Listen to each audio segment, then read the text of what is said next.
Hi there, Rick here. Just wanted to make a YouTube video on this. So you see these big structured buildings. I used to sometimes work on these before, okay? And there's a lot of different guys, a lot of different trade guys, okay, working on these type of buildings, okay? When I was working on them, I was the window glazer, okay? Now, I've met guys that, okay, they're doing caulking, okay? That's all they're doing, okay, is just the caulking on the building. Because believe it or not, there's sometimes a lot of caulking to do on these big buildings, okay? And to take a guess how much they're making an hour, so between $16 to $18 doing the caulking, okay? I think I was making around $16 an hour working as a window glazer, okay? I know that the guys working with the steel stud framing in there, okay, when they put in a certain amount of hours, okay, they go up another class, okay, and well, when you go up another class, okay, you have more experience, okay, and these guys also expect to get paid more too, okay? You should be paying them more because remember, you know, they have this much experience now, right? You have to remember, okay, when I was working as a window glazer, okay, window installer, okay, I had 2 years experience already, which was quite a bit, okay? And when I went to go work for a medium-sized vinyl window company, okay, with 16 workers in the warehouse, okay, they were sending me out a lot, okay? They wanted me to help out the installing crews, okay?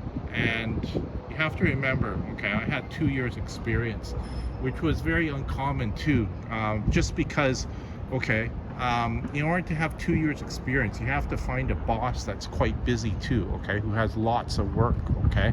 And my boss did, he had lots of work, okay? And you know, during the summertime, okay, 10-hour, even 12-hour days, okay? And you know, I wasn't getting paid that much. It was actually on the low side, actually. But you know, when you know, you have 2 years experience, okay, like working full time, okay, I wasn't going to do it for minimum wage. And you know, you other trade guys out there, you know, don't do it for minimum wage, because you have to remember, you really do have 2 years experience. Not like a lot of other guys, okay, who say, oh, I got, you know, 5 years experience, and they only have like 5 months experience, okay? You can tell pretty fast sometimes by just watching a person work, okay? You just have to know what to look for, okay? But, you know, I had a Tyler who said he had 5 years experience, but a lot of times, you know, I could see him making lots of mistakes, and he looked like he didn't really want me to even watch him work, okay? Which I don't blame him, because, you know, he could tell that he was quite sloppy, and he didn't have, you know, 5 years experience, and he didn't want anybody to watch him, okay? Those yellow beams in there, okay, those are supports, okay? I used to work for a company that, okay, that's what they would do. They would put those supports inside, like for the concrete, to give it support, you know, when it's drying, right? That's quite important. And another nice thing about, well, the building in Vancouver too, okay, it's built to quality, okay, not like, you know, in China, okay? I see what is it, you know, buildings starting to lean, okay? You know, the concrete not being mixed properly, the steel, okay, the rebars, if you tap them on the, hit them on the concrete, you know, they break in two pieces, okay? Just the building material quality is not there, okay?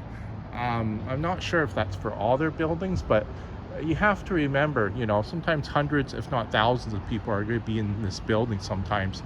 And you build a building like that, okay, if it collapses, you know, well, it kills a lot of people, right? You know, it's very important that you don't skimp on materials and quality of materials, because people's lives are on the line too, right?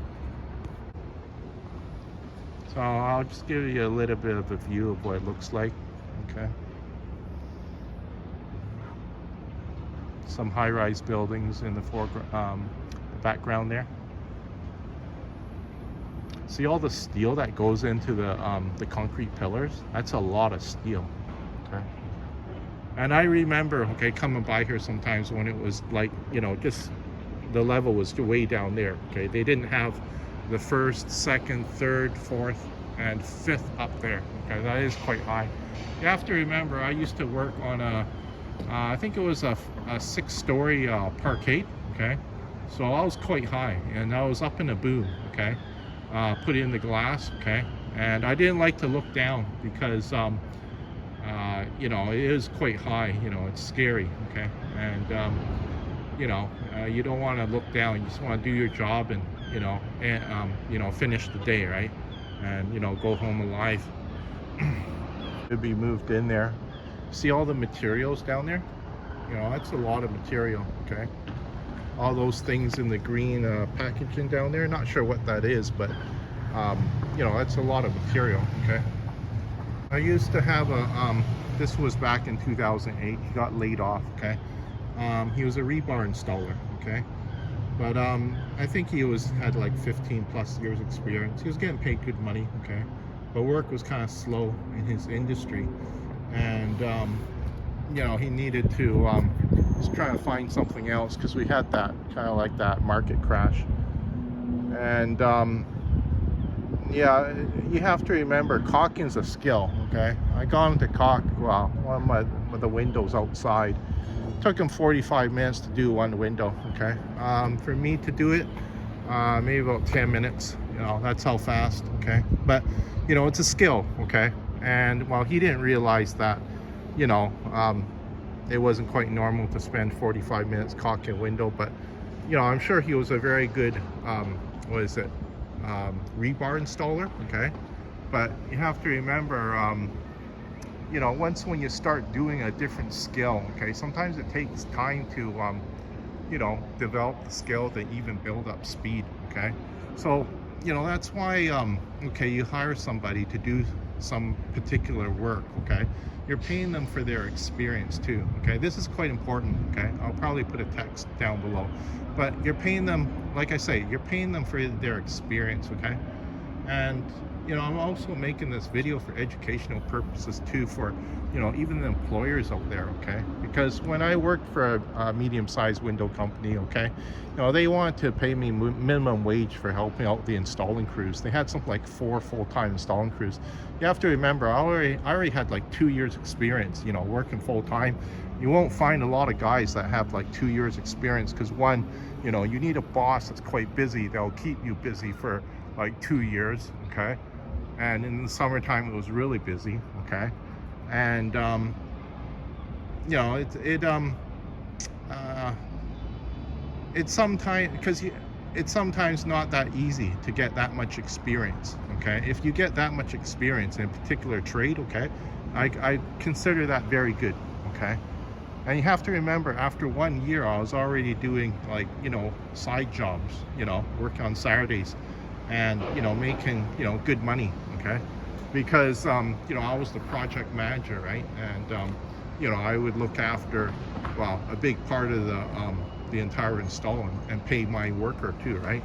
And I was, well, paying my my worker who I was working full-time with, and you know, I was paying him good money. He was very happy with what I was paying him, because I was paying him a lot more than what our boss was paying him too, right? And I had all the tools too, you have to remember too, right? But you know, it takes time to build up, you know, these tools, and the tools are not cheap too. So you have to remember,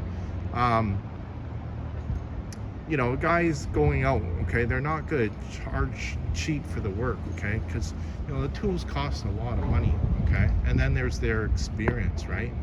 You know, you can't expect, you know, guys to work for minimum wage. Okay, especially when they got the experience in working in that particular trade. Okay, you know, I've worked for, well, I work with a lot of different guys. Okay, and you know, I worked with, I would say, some good guys and even some bad guys too, right? You know, when I say bad, I mean they're just not fair to their workers. Okay, you know, they expect you to, you know, work the overtime for just, you know, straight pay. Okay, you have to remember, okay, the work is dangerous too, okay? And, you know, you need to take breaks, okay? You even sometimes need to take a meal, okay? And, you know, guys like that, you know, I don't like helping, okay? Um, and I don't mind to voice my opinion about it too, okay?